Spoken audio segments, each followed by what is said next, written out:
Hello दोस्तों, स्वागत है आपका पोस्टग्रेसक्यूएल ऑटोमेशन के इस वीडियो में।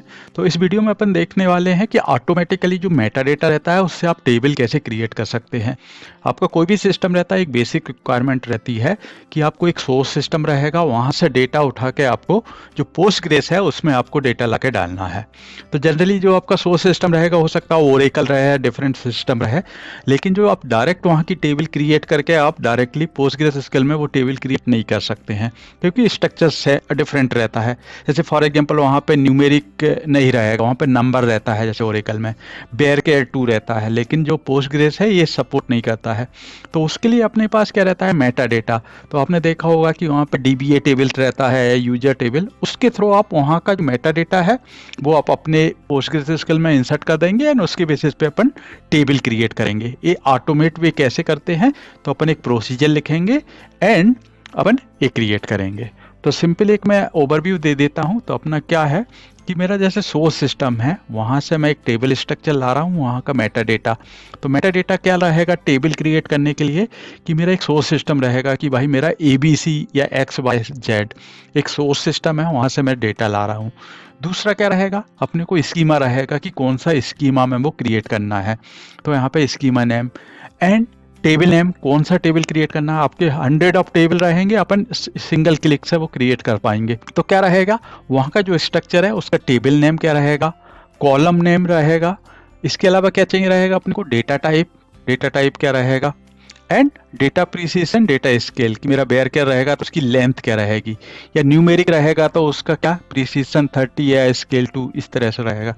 इसके बाद रहता है नलेबल है, नॉट नलेबल है।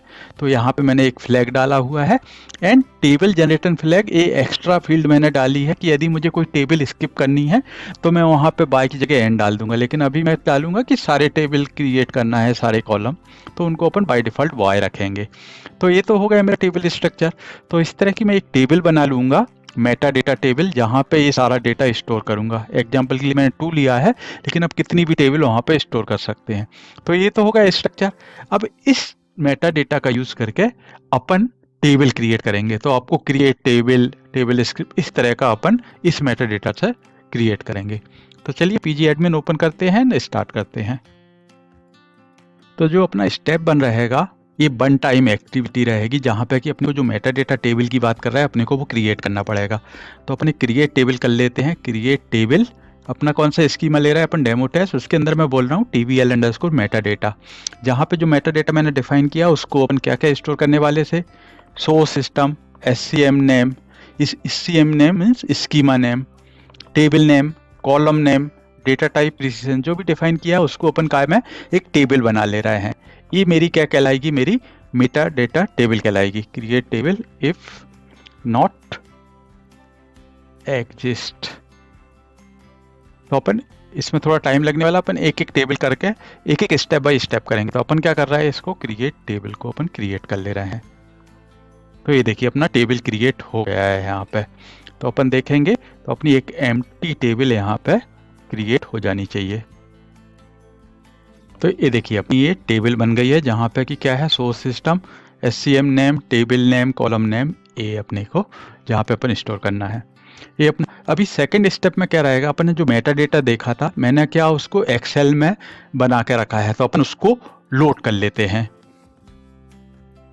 तो जो सेम मेटा डेटा है, देखिए क्या था, अपना सोर्स सिस्टम मैंने ABC दिया है, स्कीमा नेम, उसका डिटेल जो है, तो इस एग्जांपल में मैंने 2 टेबल क्रिएट कर रहा हूँ, एक ABC स्कीमा से एंड दूसरा XYZ स्कीमा से आ रहा है। तो ये सिंपल मेटा डेटा आप रहेगा। तो अब एक सेपरेट वीडियो में बता दूंगा कि आप ओरेकल से कौन सा जो यूजर टेबल या DBA टेबल रहता है, DBA कॉलम रहते हैं, उनसे कैसे क्रिएट कर सकते हैं। यदि आपको मैनुअली क्रिएट करना है तो आप मैनुअली भी ये एंट्री आप फिल कर सकते हैं ये टेबल में। तो इस टेबल को अपना TBL Meta data CSV file बना ली है, इसको अपन लोड कर लेते हैं। तो लोड के लिए क्या था अपने पास, इम्पोर्ट ऑप्शन है। तो इंपोर्ट क्या करते हैं, एंड अपन ने जो अपनी टेबल बनाई है उसको सर्च करेंगे, क्या है अपना table Meta data, and right click करके इसको क्या कर लेंगे अपन, इंपोर्ट। तो यहाँ पे इंपोर्ट है, यहाँ पे इंपोर्ट एंड अपनी फाइल सेलेक्ट करेंगे जहाँ पे मैंने मेटा डेटा बनाया है। तो मैंने क्या TBL metadata.csv जो भी फाइल ओपन करके दिखाई है, इसको ओपन क्या कर लेंगे, सेलेक्ट करेंगे, फॉर्मेट क्या है अपना, CSV फॉर्मेट है। एंड आपने याद होगा जब मैंने ओपन किया था तो क्या है, टैब डिलीमीटर थी, तो हेडर उसमें था, हेडर रख लेंगे, डिलीमीटर क्या था मेरा, टैब डिलीमीटर यहाँ पे। एंड नेक्स्ट कॉलम में आप देख लेंगे, देखिए अपने सारे कॉलम है। एंड आप उसको क्लिक करेंगे ओके, तो ये देखिए ये क्या हो गया, सक्सेसफुली कंप्लीटेड। इसका मतलब क्या है, अपनी जो टेबल है उसमें अपना डेटा आ जाना चाहिए। तो इसको अपन सेलेक्ट करके देख लेते हैं। ये देखिए अपना डेटा आ गया है, ये देखिए। तो मेरे को कौन सा टेबल क्रिएट करना है, यहाँ पे डेमो टेस्ट स्कीमा के अंदर मैच डिटेल। तो ये जो मैं टेबल क्रिएट करने वाला हूँ, ये फुटबॉल मैच हुआ फॉर एग्जांपल, तो उसमें मैच का डिटेल एंड प्लेयर का डिटेल, तो 2 एंट्री अपन ने डाली हुई है, ABC एंड XYZ में अपन प्लेयर का डिटेल डाल रहा है कि प्लेयर का नेम क्या है, family name, given name, date of birth. And दूसरे में अपन डाल रहा है मैच डिटेल। तो ये एंट्री हो गई है अपने पास काय की मेटा डेटा। तो अपने को ये क्या करना है, ये 2 टेबल क्रिएट करना है।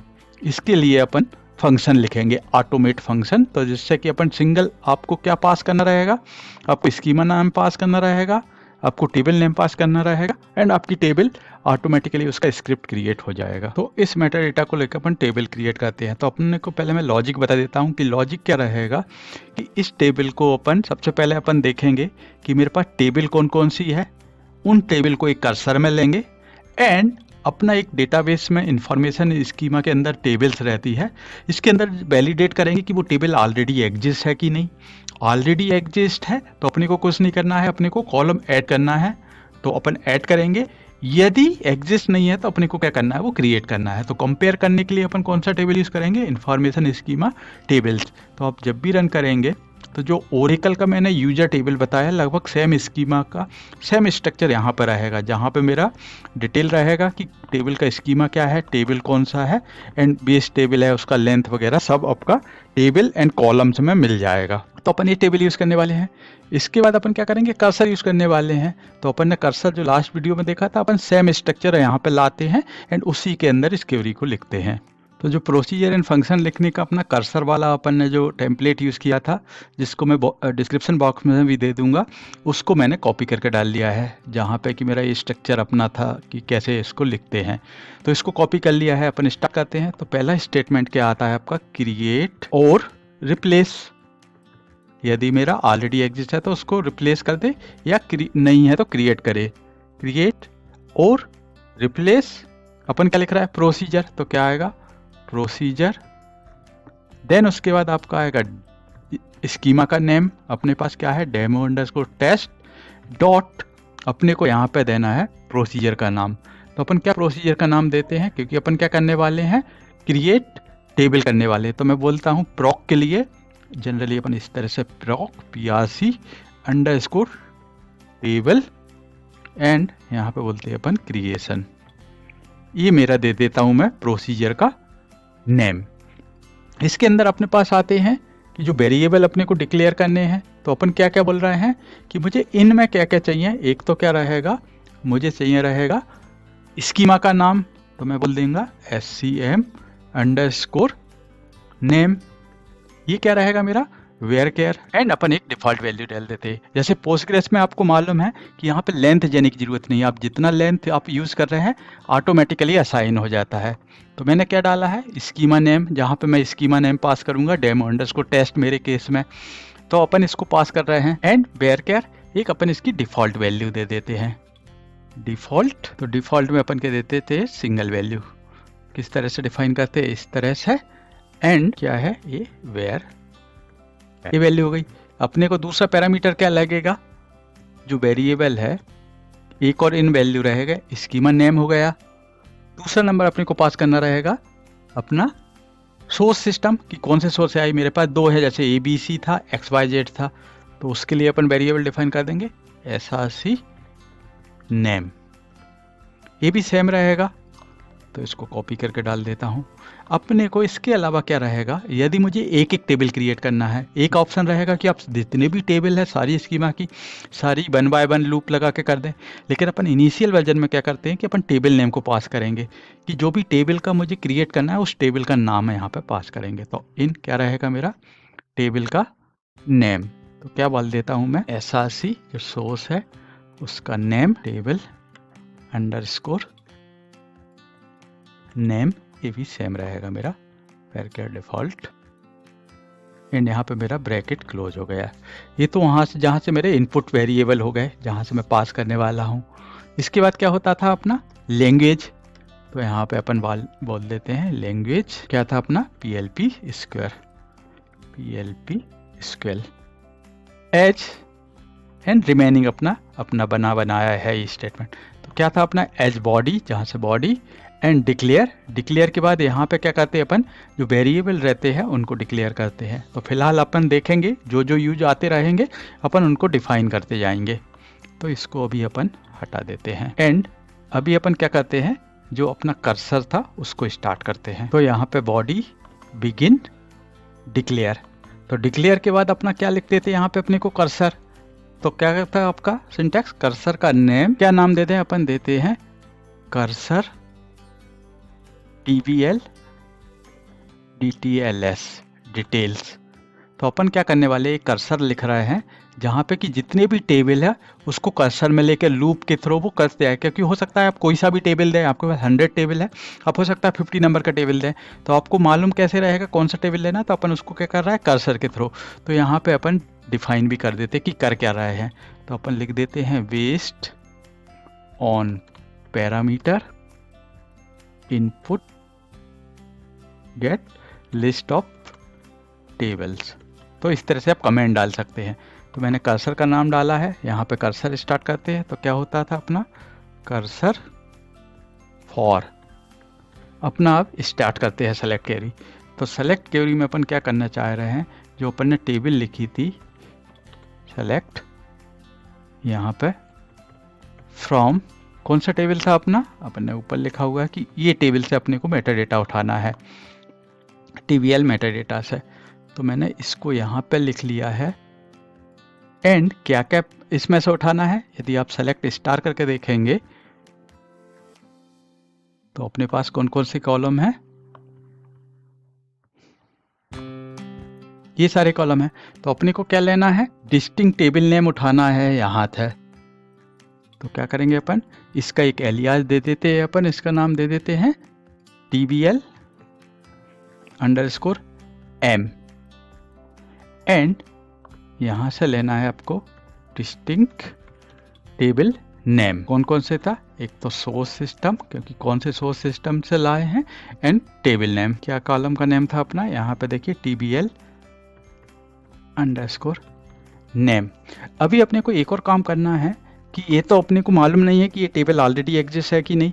तो आपको इसको क्या के साथ आपको ज्वाइन करके देखना पड़ेगा, लेफ्ट ज्वाइन किसके साथ, जो इंफॉर्मेशन स्कीमा है डॉट टेबल्स के अंदर, कि ये टेबल ऑलरेडी एग्जिस्ट है कि नहीं, इसको अपने को वैलिडेट करना पड़ेगा। तो एक काम करता हूँ, पहले लिख लेता हूँ, उसके बाद एक्सप्लेन करता हूँ। तो देखिए यहाँ पे मैंने लिख लिया, क्या लिखा है अपन ने कि अपने जो टेबल मेटा डेटा था उसको अपन लेफ्ट ज्वाइन करके देख रहे हैं कि ऑलरेडी टेबल एग्जिस्ट है कि नहीं। तो अपना क्या रहेगा, ज्वाइन किसके ऊपर रहेगा, TBL नेम पे। मैंने लोअर लगा दिया है सेफ्टी के लिए, लेकिन बाय डिफ़ॉल्ट ही क्या है, लोअर केस में ही स्टोर करता है। तो अपन क्या कर रहे हैं, table name equal to table name की एग्जिस्ट है कि नहीं। यदि नहीं है, ऑलरेडी है, तो ये जो वैल्यू है टेबल नेम ये नल नहीं रहेगा, लेकिन अभी पहली बार क्रिएट कर रहा है, मतलब ये क्या मिलेगा मुझे, नल रहेगा। तो जितने भी टेबल में नल रहेगा मतलब वो मेरे नए टेबल क्रिएट होने वाले हैं। दूसरा क्या रहेगा कि मेरे पास हो सकता है मल्टीपल सोर्स सिस्टम के टेबल रहे, सेम नेम्स है, तो मैं दूसरा पैरामीटर पास कर रहा हूँ, source system equal to underscore source system, जो मैं पास कर रहा हूँ इनपुट वेरिएबल। इसके अलावा टेबल जनरेशन फ्लैग कि कौन कौन सी टेबल को मुझे जनरेट करना है। हो सकता है मेरे पास मल्टीपल टेबल रहेंगे, लेकिन उसमें से सिर्फ मुझे कुछ टेबल ही जनरेट करना है। तो मल्टीपल टेबल में से मुझे कौन से टेबल को जनरेट करना है। इसके अलावा क्या था मेरा, कौन सा टेबल का जनरेट करना है, जैसे अपनी कंडीशन पे अपन मैच डिटेल को जनरेट करने वाले हैं, या दूसरा जो भी टेबल पास करेंगे, एंड कौन से स्कीमा में। तो ये क्वेरी है। यदि आप इसको रन करेंगे अलग से एंड इसमें ये वैल्यू देंगे तो आपको एक टेबल के डिस्टिंक्ट टेबल के नेम मिल जाएंगे। तो ये हो गया मेरा फर्स्ट क्वेरी। अभी इस टेबल को लेके अपन कॉलम को क्रिएट करेंगे। इसके बाद अपन क्या करेंगे, बिगिन एंड अपना जो लूप है, जो कर्सर है, उसको लूप के थ्रू ओपन करेंगे। तो loop through list of table. तो सबसे पहले क्या अपना स्टेटमेंट था, ओपन कर्सर। तो अपने का कर्सर का name and then loop, and उसके बाद जो टेबल के अपन ने दो लिए हैं, source system and table name, उनको अपन वेरिएबल में स्टोर कर लेंगे। तो क्या था, फेच कर्सर का नेम इनटू, मैंने दो वेरिएबल डिफाइन किए, भी ऑब्जेक्ट सोर्स सिस्टम। तो ये मुझे क्या डिक्लेयर भी करने पड़ेंगे, तो इनको डिक्लेयर कर लेते हैं। यहाँ पे मेरा ए था, बी ऑब्जेक्ट सोर्स क्या है, वेयर केयर। तो मैं एक साथ डिफाइन नहीं कर रहा हूँ, जहाँ जहाँ जरूरत पड़ती जाएगी अपन यहाँ पे ये वेरिएबल इनको डिफाइन करते जाएंगे। ये हो गया है। दूसरे नंबर क्या था अपना, बी ऑब्जेक्ट सोर्स टेबल, इसको भी क्या है, इसको भी मैं वेयर केयर दे देता हूँ। इसको डिफाइन कर दिए हैं अपन ने। तो ये अपना हो गया लूप, यहाँ पे अपन ने लिख लिया है। एंड अपने को कब तक लूप लेना है, जब तक कि मेरे पास ये पूरी एंट्री खत्म नहीं हो जाए। मेरे कई 10 टेबल हैं एक सोर्स सिस्टम में, तो वो 10 के लिए लूप चले। तो ये एक स्टेटमेंट था, exist when not found. And next अपना क्या रहेगा, ये जो सोर्स है और ये टेबल के लिए सारे कॉलम, तो अपन ने यहाँ पे सारे कॉलम डिफाइन किए हैं। ये वाला देखिए अपने डेटा टाइप कॉलम सबको, तो अपन उसका क्वेरी लिख लेते हैं। तो क्या रहेगा, सेम क्वेरी रहेगा, select star from same tables है, लेकिन इसके जो कॉलम एंड डेटा टाइप है उसकी डिटेल रहेगी। तो उसको मैं लिख लेता हूँ, देन एक्सप्लेन करता हूँ। तो यहाँ पे देखिए मैंने जो कॉलम कलेक्ट करने का क्वेरी लिख लिया है। तो अपने को क्या करना है, अपना पर्पज़ क्या है कि कोई भी आप टेबल है यहाँ पे इसको ओपन करेंगे, राइट क्लिक करके आपका स्क्रिप्ट क्रिएट करेंगे। तो अभी अपने को क्या पर्पज़ है कि अपने को ये जो टेबल का ये स्ट्रक्चर है इसको बनाना है। तो अपन क्या करेंगे, एक एक कॉलम पे जाएंगे, उसका डेटा टाइप क्या है वो लेके आएंगे। जैसे फर्स्ट नेम वेयर केयर 50 कॉलसेक, ये बाई डिफ़ॉल्ट होता है, ये मैंडेटरी नहीं है। इस प्रकार न्यूमेरिक के लिए तो अपने को ये स्ट्रक्चर बनाना है लूप में जाके 1 बाय 1। तो अपन इसको बनाने के लिए देखिए मैंने क्या लिखा है कि सेलेक्ट, एंड इसका जो लास्ट वीडियो था उसमें आपको याद होगा मैंने ये स्ट्रिंग एज फंक्शन दिखाया था, जहाँ पे आप कनकैटिनेट कर सकते हैं लूप में जाके।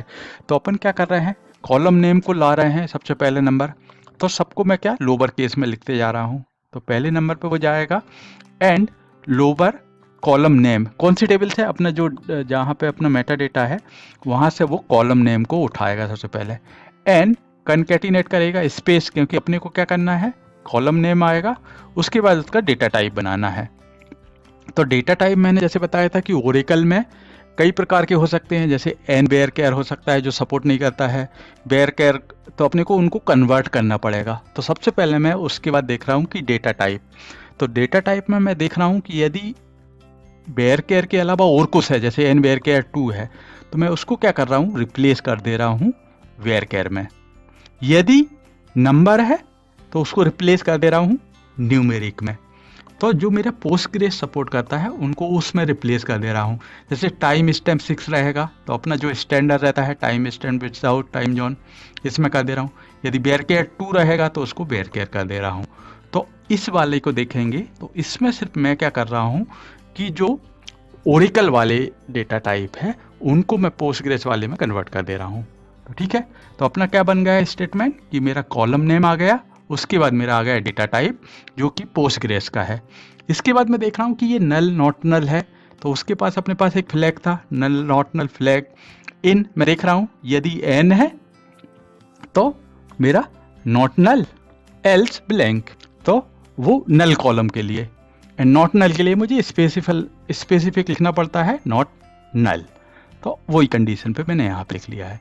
एंड फ्रॉम का ऐसे लिखना है अपना टेबल मेटा डेटा से, जहाँ पे कि मेरा टेबल नेम जो कि अपन पास कर रहे हैं B object source table, and मेरा सोर्स सिस्टम क्या था अंडरस्कोर एसआरसी सिस्टम ही मैंने पास किया है। एंड इनको कहाँ पे एक वेरिएबल में स्टोर करना पड़ेगा, तो वेरिएबल का नाम दे रहा हूँ मैं बी ऑब्जेक्ट सोर्स कॉलम। यदि मैं इसको यहाँ पे स्टोर कर रहा हूँ तो इसको मुझे डिफाइन भी करना पड़ेगा, तो ऊपर जाएंगे इसको भी अपन डिक्लेयर कर देंगे। तो इसको नया variable declare and where care, ये क्लियर हो गया यहाँ तक। तो यहाँ तक अपने पास आ गया अपना जो कॉलम है उनका स्ट्रक्चर बन गया है, अपने पास टेबल मिल गया है। अभी अपने को क्या करेंगे, अपन इस टेबल का जो स्ट्रक्चर बन रहा है उसको एक टेबल में स्टोर करेंगे, जहाँ पे भी अपन इंसर्ट कर देंगे कि अपने को जो टेबल का स्क्रिप्ट है वो कोई किसी एक टेबल में जाकर स्टोर हो जाए। तो अपने को फ्यूचर में कभी वो टेबल क्रिएट करना है तो अपन उस टेबल से अपन जाकर उठा सकते हैं। तो उसके लिए अपन क्या कर रहे हैं कि एक टेबल क्रिएट करेंगे तो मेटा डेटा ऑब्जेक्ट स्क्रिप्ट करके अपन अभी एक टेबल क्रिएट कर लेते हैं, जहाँ पे अपन क्या करेंगे कि ऑब्जेक्ट सोर्स कि कौन से सोर्स का ये टेबल क्रिएट कर रहा हूँ मैं, स्क्रिप्ट का टाइप क्या है, and schema name, object name, output script जो क्रिएट टेबल पूरा स्क्रिप्ट होने वाला है उसको स्टोर कर लेंगे, एंड आउटपुट स्क्रिप्ट टेबल। तो अपने को क्या करना पड़ेगा, अपने पास ये टेबल नहीं है तो अपन ये टेबल क्रिएट कर लेते हैं मेटा डेटा ऑब्जेक्ट स्क्रिप्ट कर। तो मेटा डेटा ऑब्जेक्ट में ये जितने भी हैं एक कॉलम को अपन क्रिएट टेबल ऊपर चल के अपन क्रिएट कर लेते हैं। यहाँ पर create table demo test meta data object script, जहाँ पे कि ऑब्जेक्ट सोर्स वेयर केयर सारों को मैं वेयर केयर दे देता हूँ, एंड क्रिएशन का डेट जो है उसको मैं डेट डाल दे रहा हूँ। तो इस टेबल को अपन क्रिएट कर लेते हैं, create table if not exist, इसको अपन क्रिएट कर लेंगे। तो ये टेबल अपने पास ऑलरेडी है तो वो स्किप कर देगा, तो मतलब ये टेबल अपने पास क्रिएट हो गई है। तो यहाँ पे देखेंगे तो बी ऑब्जेक्ट सोर्स, तो अपन ने एक वेरिएबल में स्टोर किया है बी ऑब्जेक्ट सोर्स। तो ये सोर्स जैसे ABC था, अपन ABC डायरेक्टली यहाँ पे पॉपुलेट कर देंगे। स्क्रिप्ट टाइप, तो स्क्रिप्ट टाइप क्या है, इसको अपन दे देते हैं क्रिएट टेबल। अपन पर्पज क्या है, क्रिएट टेबल कर रहे हैं, तो मैंने इसको हार्ड कोडेड कर दिया है क्रिएट टेबल। हो सकता है नेक्स्ट अपना जो आगे का वीडियो बनाएंगे अपन बोलेंगे कि अल्टर कॉलम, तो अल्टर कॉलम का एक सेपरेट अपन यहाँ पे नाम दे देंगे अल्टर टेबल। लेकिन अपना अभी क्या है क्रिएट टेबल, तो अपन ने बोल देते हैं क्रिएट टाइप, स्क्रिप्ट टाइप क्या है क्रिएट टेबल। इसके बाद क्या है स्कीमा नेम, स्कीमा नेम मैं पास कर रहा हूँ वो डाल दूंगा। उसके बाद ऑब्जेक्ट नेम, ऑब्जेक्ट नेम क्या है भी ऑब्जेक्ट सोर्स टेबल, ये भी मैं पास कर रहा हूँ या मेरे टेबल से कलेक्ट कर रहा हूँ, तो इसको अपन ने एक वेरिएबल में स्टोर किया है अपने मेटा डेटा टेबल से, उसको अपन पास कर देंगे। इसके अलावा ये इंपॉर्टेंट है ऑब्जेक्ट स्क्रिप्ट, जहाँ पे कि अपन क्रिएट टेबल को स्क्रिप्ट कर रहे हैं, क्रिएट कर रहे हैं। तो क्या होता है स्टेटमेंट क्रिएट टेबल, ये मैंने हार्ड कोडेड कर दिया है। यहाँ पे क्या होता है स्कीमा नेम क्या है अपना, ये इस तरह से रहेगा ना, क्रिएट टेबल नेम। यदि आप चाहें तो ये भी आप इंक्लूड कर सकते हैं, create table if not exist, ये स्टेटमेंट तो अपन ए कर लेते हैं। तो क्रिएट टेबल की जगह अपन बोल देते हैं create table if not exist. उसके बाद क्या रहेगा मेरा स्कीमा नेम, जैसे अपने केस में डेमो अंडरस्कोर टेस्ट रहेगा, डॉट सोर्स सिस्टम अंडरस्कोर। तो जनरली क्या रहता है, हो सकता है आपका एक ही table same table multiple source में रहे, तो जनरली आप क्या करते हैं स्टैंडर्ड के लिए कि आप उसको जो टेबल क्रिएट कर रहे हैं उसके अंदर अपन ABC अंडरस्कोर जो भी सोर्स सिस्टम है उसको अंडर लगा देंगे। कि फॉर एग्जांपल मेरा यदि सेम टेबल है 2 स्कीमा से आ रहा है, तो अपन क्या कर रहे हैं कि यहाँ पे अपन स्कीमा का नाम भी डाल दे रहे हैं, जैसे ABC अंडरस्कोर स्टूडेंट, तो यहाँ पे मालूम चलेगा कि ये कौन से स्कीमा से आया है। तो इसके लिए मैं इसको सोर्स सिस्टम, यदि आपकी रिक्वायरमेंट में नहीं है तो आप इसको हटा सकते हैं।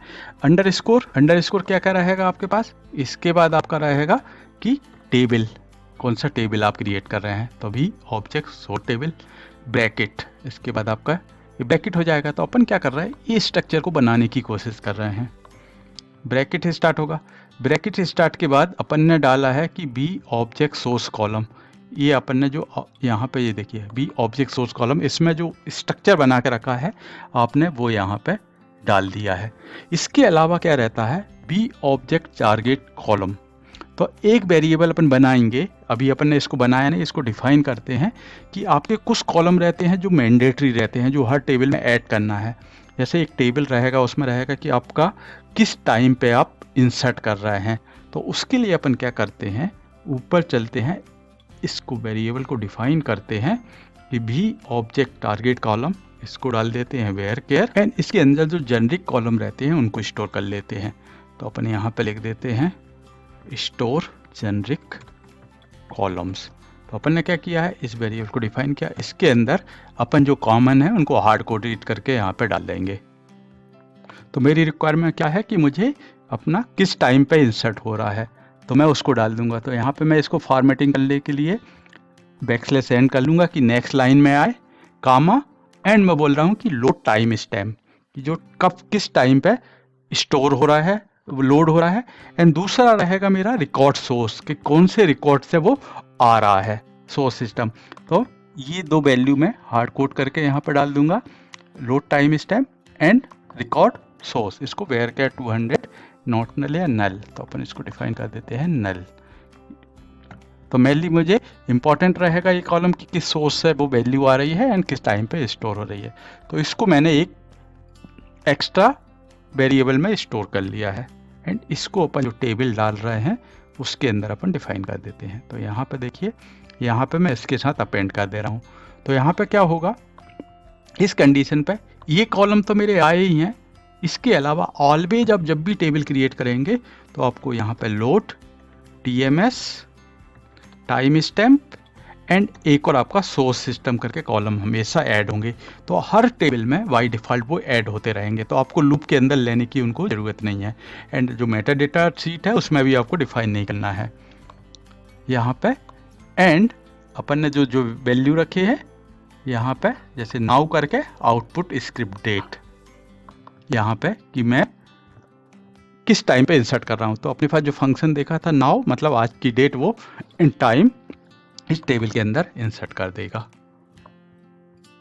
ठीक है, तो अब जैसे ही रन करेंगे तो इस वाली टेबल में ये वाली एंट्री आ जानी चाहिए। इसको अपन प्रिंट कर लेते हैं कि आपने क्या किया है। तो स्क्रिप्ट जनरेटेड फॉर, यहाँ पे लिख देते हैं source system and source system का नाम कि कौन सा टारगेट टेबल का नेम एंड कौन से टेबल के लिए। तो यहाँ पे क्या होना चाहिए, ये सोर्स सिस्टम है, इसकी वैल्यू यहाँ पे प्रिंट होना चाहिए परसेंटेज के साथ यहाँ पर, एंड टारगेट की वैल्यू यहाँ पे आ जानी चाहिए। अपन इसको source system and target table name यहाँ पर इनको प्रिंट करा लेते हैं। ये मैंने लास्ट वीडियो में एक्सप्लेन किया है कि कैसे करते हैं। इसके बाद नेक्स्ट चलेंगे, क्या करेंगे अपना, ये यहाँ पे एंड लूप होगा, कर्सर अपना यहाँ पे क्लोज कर देंगे एंड एक्सेप्शन, ये तो अपना स्टैंडर्ड पार्ट था कि जब भी कोई भी एरर आएगा तो वो इसके अंदर आके दिखाए। यहाँ पे क्या है, एरर मैसेज, तो एरर मैसेज को अपन यहाँ पे इसको भी डिफाइन कर देते हैं। एरर मैसेज क्या है मेरा, वेयर केयर। ठीक है, अभी इसके अलावा एक और चीज़ है, यदि मैंने एक बार फंक्शन को रन किया है, यदि मैं फिर से रन कर रहा हूँ तो यहाँ पे देखिए, यहाँ पे वो फेल होगा। यहाँ पे बोलेगा कि आप ऑलरेडी एंटर कर चुके हैं एंड टेबल का डेटा ऑलरेडी एग्जिस्ट है। तो इसको अवॉइड करने के लिए अपन क्या करते हैं कि मैं फिर से रन कर रहा हूँ तो जो एग्जिस्टिंग वाला है उस डेटा को वो डिलीट कर दे। तो अपन उसका ये लिख लेते हैं। तो इसको कहाँ पे, जहाँ पे अपन फैच कर रहे हैं वहाँ पे इसको डिलीट भी कर देते हैं। तो जहाँ पे ये ओपन कर्सर हो रहा है उसके पहले अपन कर देते हैं delete from demo test metadata object script, जो कि ऑब्जेक्ट स्क्रिप्ट बन रही है, जहाँ पे कि स्कीमा नेम इक्वल टू क्या है मेरा, स्कीमा नेम एंड आप चाहें तो यहाँ पे टेबल नेम भी डाल सकते हैं। लेकिन मेरा क्या रिक्वायरमेंट है कि वो कंप्लीट जो स्कीमा उसके लिए है वो कंप्लीट उसको क्लीन कर दे। आप चाहें तो यहाँ पे एंड टेबल नेम भी डाल सकते हैं कि पर्टिकुलर ए टेबल के लिए डिलीट करे, लेकिन मेरा ये है कि पूरा जो स्कीमा है उसके लिए पूरा क्लीन कर दे। ठीक है, तो अपन इसको कंपाइल कर लेते हैं, देखते हैं कहीं पे अपने कुछ मिस किया है क्या। तो वो अपन जब कंपाइल करेंगे तो उस समय अपने को दिखा देगा। अपन इसको, ये पार्ट है, इसको अपन हटा देते हैं, X एंड इसको ओपन कर लेते हैं कंपाइल। देखिए अपन ने यहाँ पे टाइपो किया है लाइन नंबर 4 में, यहाँ पे क्या अंडरस्कोर था, PLP स्केल, तो यहाँ पे क्या PLPG था, PLPG स्केल। रन कर लेते हैं कंपाइल, देखिए तो अपना प्रोसीजर क्रिएट हो गया है। तो अभी अपन रन करके देखते हैं कि ये अपना जो पैरामीटर पास करते हैं तो जैसा अपना रिक्वायरमेंट है उसके अकॉर्डिंग चल रहा है कि नहीं। तो यहाँ पे अपनी प्रोसीजर को अपन टेस्ट कर लेते हैं। तो क्या क्या पैरामीटर पास करे थे अपन ने, सबसे पहले अपन ने जो प्रोसीजर किया है अपने को चाहिए स्कीमा नेम। तो क्या है अपना schema name, demo underscore test यहाँ पे पास कर दिया है। सेकंड नंबर पे था मेरा सोर्स सिस्टम, इस टेबल के लिए ABC है एंड टेबल का नाम क्या है, मैच डिटेल, यहाँ पे मैच डिटेल डाल दिया है। देखो विदाउट डबल कोट के साथ रन करना है। इसको ओपन कर देते हैं एग्जीक्यूट। तो कॉल करने के लिए क्या था अपने पास, सिंपल कॉल, आपका प्रोसीजर एंड आपके पैरामीटर। तो आप जैसे रन करेंगे तो आइडियली क्या होना चाहिए, जो टेबल है आपका क्रिएट होकर जो मेटाडेटा ऑब्जेक्ट स्क्रिप्ट है उसके अंदर जाके स्टोर हो जाना चाहिए। तो अपन इसको रन कर लेते हैं। ये देखिए क्रिएट हो गया है एंड अपन ने जो नोटिस वहाँ पे डाला था स्क्रिप्ट जनरेटेड सोर्स सिस्टम के लिए कौन सा था मेरा, ABC था, यहाँ पे देखिए एंड टेबल का नेम मैच डिटेल। मतलब अपना टेबल यहाँ पे इसके अकॉर्डिंग क्रिएट हो गया है। अपना सेलेक्ट क्वेरी लगा के देख लेते हैं। तो आप जैसे ही सेलेक्ट क्वेरी देखेंगे तो देखिए आपके सिंगल क्लिक से आपका जो टेबल था वो क्रिएट हो गया है। यहाँ पे आप इसको ओपन करेंगे तो आपका जो टेबल है वो क्रिएट हो गया है। इसको अपन कॉपी कर लेते हैं, नए विंडो पे इसको ओपन करके पेस्ट करते हैं। तो देखिए ये टेबल डेमो टेस्ट, ये देखिए अपन ने ABC जो आपका सोर्स सिस्टम था उसको अंडरस्कोर लगाया था एंड टेबल का नेम, एंड जो टेबल के कॉलम अपन ने मेटा डेटा में डिफाइन किए थे वो सारे टेबल अकॉर्डिंग आपने जो वेरिएबल दिए थे पर जो लेंथ दी थी उसके अकॉर्डिंग वो क्रिएट हो गए हैं। वेयर केयर आपका देखिए मैच डेट का डेट, वेयर केयर ये load time stamp and record source ये अपन ने हार्ड कोड किए थे 2 लास्ट जो कि मैंडेटरी है हर टेबल के लिए। देख लेते हैं सिंटैक्स वाइज ये करेक्ट है कि नहीं। क्रिएट टेबल, ये देखिए आपका टेबल क्रिएट हो गया। सेलेक्ट स्टार फ्रॉम, आपका टेबल आपका क्रिएट हो जाना चाहिए। तो ये देखिए आपका टेबल क्रिएट हो गया है। इसी प्रकार से सेकंड टेबल देख लेते हैं। दूसरा नंबर पर हमने 2 एंट्री डाली थी। सेकंड नंबर पे क्या था अपने पास XYZ स्कीमा नेम था। यहाँ पे अपन XYZ पास कर देते हैं एंड यहाँ पे अपना टेबल नेम क्या था प्लेयर्स, यहाँ पे प्लेयर्स। तो आपका जो टेबल है XYZ अंडरस्कोर प्लेयर्स करके क्रिएट हो जाना चाहिए एंड इस टेबल में जाके स्टोर हो जाना चाहिए। इसको अपन रन करते हैं। क्योंकि अपन टेबल को क्लीन कर रहे हैं तो हर बार मेरे पास एक ही एंट्री मिलेगी जो कि इस टेबल के लिए होगी। इसको आप रन करके देख लेते हैं। ये देखिए तो आपका ये टेबल है। इसको भी अपन नए विंडो पे लेके चलते हैं। देखिए demo underscore test XYZ players, ये आपका टेबल है यहाँ पर क्रिएट हो जाएगा। तो आपका ये टेबल भी क्रिएट हो गया है। तो ये टेबल भी, तो आप देखिए आपके पास मेटा डेटा में आप जितने भी टेबल रहेंगे आप सिंपल यहाँ पे पास करते जाएंगे एंड वो क्रिएट होते जाएंगे। तो ये तो अपना एक बेसिक वर्जन था। अभी अपन जो नेक्स्ट वीडियो बनाएंगे इसको और इम्प्रूव करेंगे। तो इसमें फॉर एग्जाम्पल मेरे पास टेबल एग्जिस्ट है एंड एक्स्ट्रा कॉलम है, उनको ऐड करेंगे। यहाँ पे एक टेबल को पास करना रहता है। मैं यहाँ पे यदि ऑल पास करूँगा तो इस स्कीमा के अंदर जितने भी टेबल हैं सारे क्रिएट हो जाने चाहिए। तो अपन जो आगे का वीडियो बनाएंगे उसमें ये सब इम्प्रूव करेंगे एंड डीबग कर करके देखेंगे कि अपना ये ऑटोमेशन प्रॉपर चल रहा है कि नहीं। आशा करता हूँ आपको ये वीडियो पसंद आया होगा एंड आपका काफ़ी सारे प्रॉब्लम इससे सॉल्व हो जाएंगे। आप ऑटोमेटिक जो आपका माइग्रेशन है या टेबल क्रिएट करना है आप इससे कर पाएंगे। एंड लास्ट इंपॉर्टेंट पॉइंट, आपको लाइक एंड कमेंट करके बताना है कि आपको वीडियो कैसा लगा। आप दूसरे वीडियो देखेंगे दूसरी लैंग्वेज के इंग्लिश के वीडियो, वहाँ पे सारे स्टूडेंट कमेंट करते हैं, लेकिन ये पार्ट मेरे वीडियो में मिसिंग है। तो प्लीज़ कमेंट एंड लाइक ज़रूर करिए। थैंक यू, मिलते हैं नेक्स्ट वीडियो में, बाय।